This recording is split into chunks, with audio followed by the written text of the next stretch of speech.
Hey guys, welcome to the Daily Word Bible Study, a plain and simple book by book, chapter by chapter, and verse by verse study through the entire Bible. Currently, we are in John, the Gospel of John, chapter 3.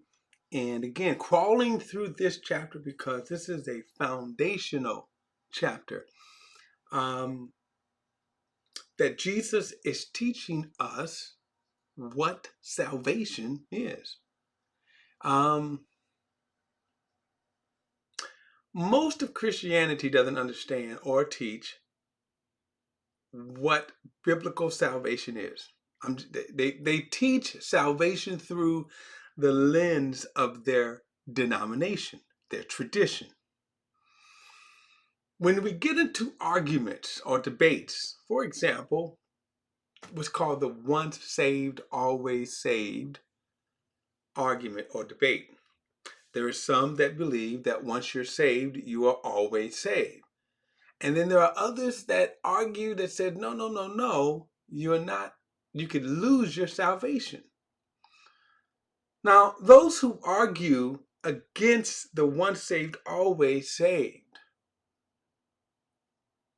narrative never, as we're going into John chapter 3, for example, they never build their theology on this chapter.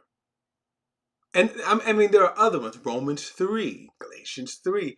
They never build, and I would say this, there are there are different subject matters in the Bible. So, for example, if I wanted to understand end time prophecies, there are certain books in the Bible, passages in the Bible that I should study. The Old Testament prophecies, the writings of the prophets, for example. You really won't have a good understanding without understanding Old Testament prophecies. Obviously, the book of Revelations. But there are other passages as well that the writer was teaching on salvation as its subject. Its subject. They were teaching on salvation.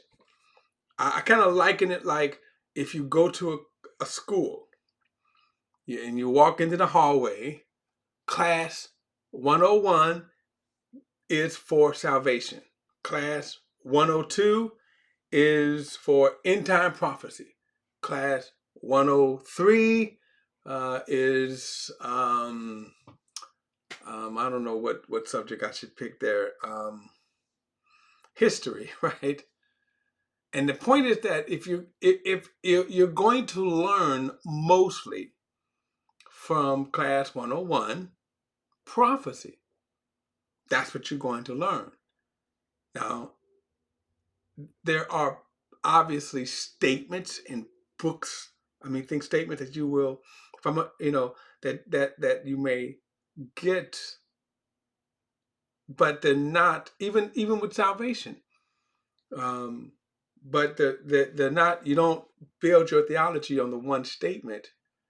For example, in that classroom, because he's teaching on the subject of Classroom 102 prophecy. Well, Classroom 101, they're teaching on salvation. And that's what I'm saying. Those who argue against once saved, always saved, never go to Classroom 101. And of course, what we're talking about as an example, the chapter here, this chapter 3, this discourse from verses 1 to 19, where Jesus is teaching on salvation, you'll never see them teach on that. You'll never see them to explain how, whether it's water baptism, whether it's living right. You'll never see them explain what Jesus means in these chapters. All right, let's get to it. I'm going to pick this up in verse, because I'm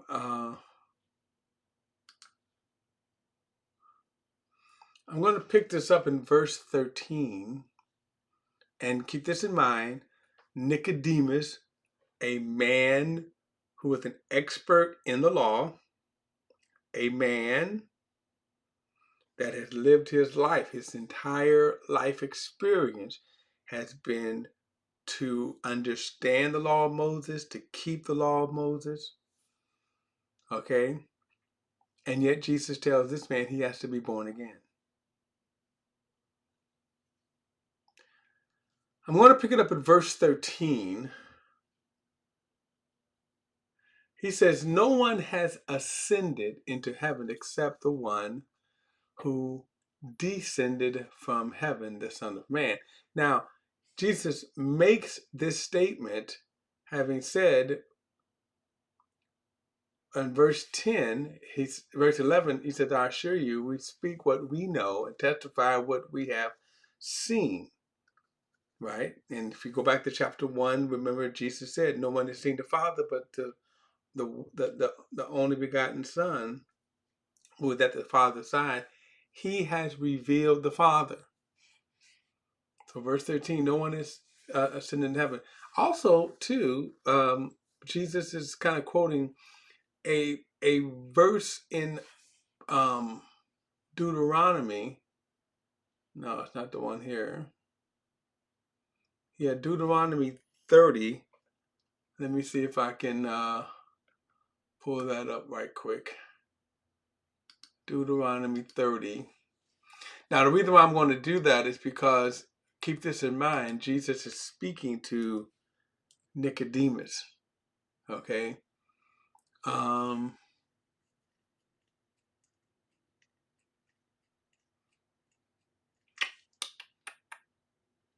Where am I at here? I may leave this up here, a couple of verses to come to.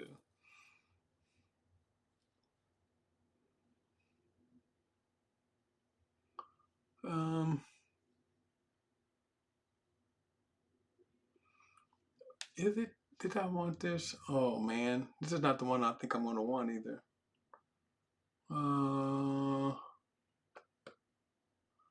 Okay, where does that show you people we know?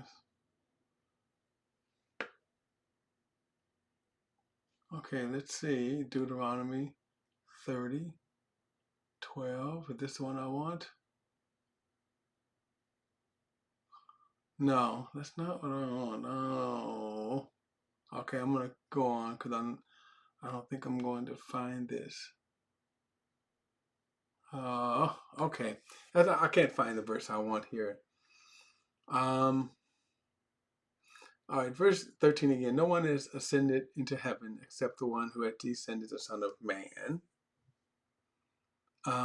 There's a verse in Deuteronomy, and I think it's later on though, where Moses talks about, ascending. No one is ascending to heaven, but the one who's come down from heaven. Okay, but anyway, I goofed that up, so let me move on. All right.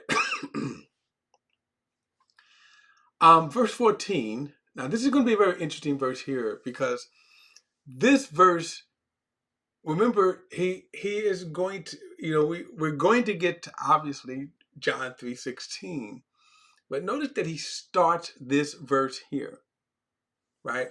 He says, just as Moses lifted up the snake in the wilderness, so the Son of Man must be lifted up, so that everyone who believes in him will have eternal life. Okay, so Jesus starts with this. Notice, just as Moses lifted the snake in the wilderness.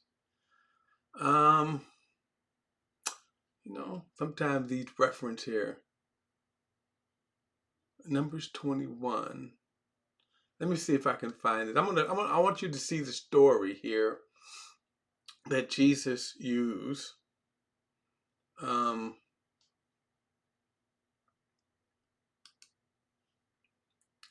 right, Numbers. Which one did I say here?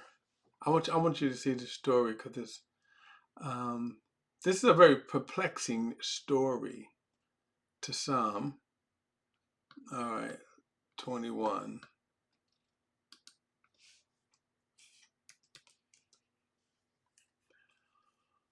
Here we go. So I'm going to read this story because this is the one that Jesus is quoting. He says, then they set out from Mount Hor. By the way, this is in the 40th year of Israel wandering in the wilderness. If you're not familiar with the story, when God brought Israel out of Egypt, they kept sinning. I mean, from day one, they started murmuring and complaining. And then it got to a place 3 months after they were delivered. They saw God break the neck of Egypt, with the 10 plagues attacking the Egyptian gods, the death of the firstborn of Egypt, going through the Red Sea. 3 months after that, they make the golden calf. So it's not looking good for Israel.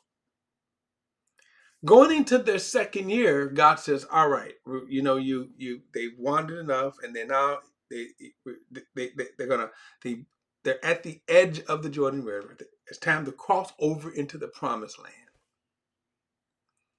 God says, "Send 2 spies out," and then they came back and go, "Oh no, we need to send more."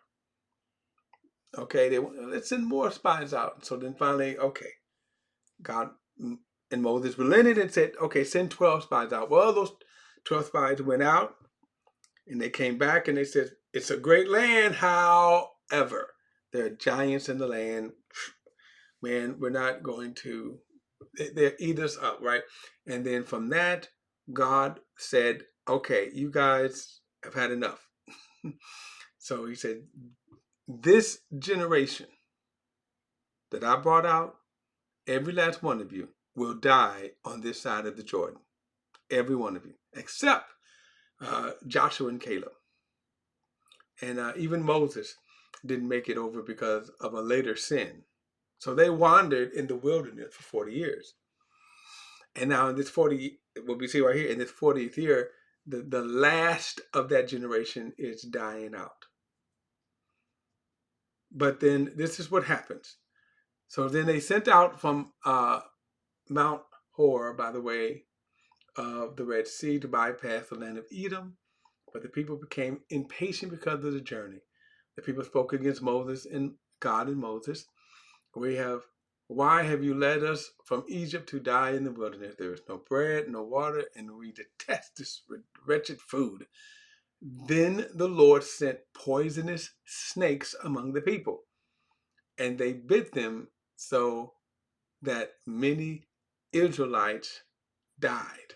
Okay, so that's the judgment. You see the judgment, and he said many people died. All right. So verse 7 says, then the people came to Moses and said, "We have sinned by speaking against the Lord and against you. Intercede with the Lord so that he will take away the snakes from us." And Moses interceded for the people. And the Lord said to Moses, make a snake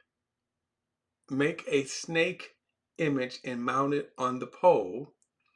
When anyone who is bitten looks at it, he will recover. So Moses made the bronze snake and mounted it on a pole. And whenever someone was bitten and he looked at the bronze snake, he recovered.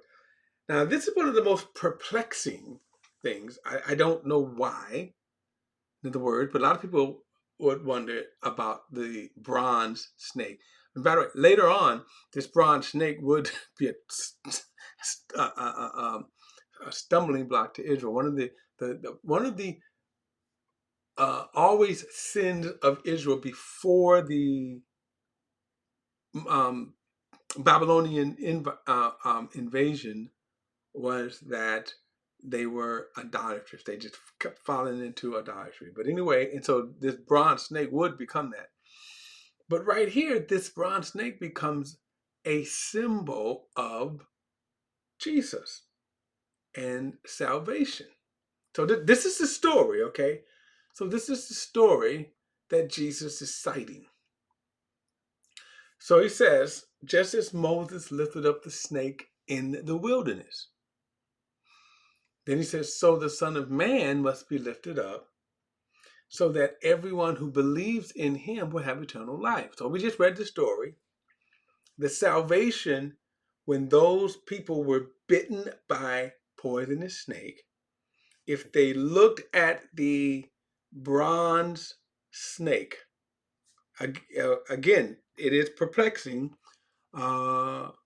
why God would make a snake a bronze snake. Okay, but nevertheless, if you were bitten by a snake, look at this, look at the bronze snake. And then he said, if you look at that, so he lifted it up. The illustration is that, notice the snake was lifted up, and notice you didn't have to perform rituals, traditions, or anything like that. He says, if you were bitten by a poisonous snake, all you had to do is to look at the bronze snake. That's all you had to do, is look at the bronze snake. Simple enough. So if you're bitten by a snake and you want to argue, okay, you argue until you die, but notice people looked at the snake. Now, you also have to keep this in mind, why Jesus is saying this. He's saying this to a man who knows this story. He knows it well. And in this story, Jesus points out a symbol of himself, a symbol of Christ in this story. You could say a symbol of Christ in the Old Testament, right? Jesus said this, just as Moses lifted up the snake in the wilderness. That incident becomes a symbol of salvation. And just as it is perplexing to us, it was perplexing to Nicodemus and again, the Pharisees. However, it's there. Didn't matter if you understood it or not, it was there. And so God said, if you were bitten, you wanted to be healed of a poisonous snake bite, look at the snake. Look at the snake. And now Jesus is telling Nicodemus, just as Moses lifted up the snake in the wilderness, so the Son of Man must be lifted up. Why? So that everyone who believes in him will have eternal life. And you will note that the focus of salvation is on Jesus, not on works. And this is, again, this is what you would see. This is what you would see.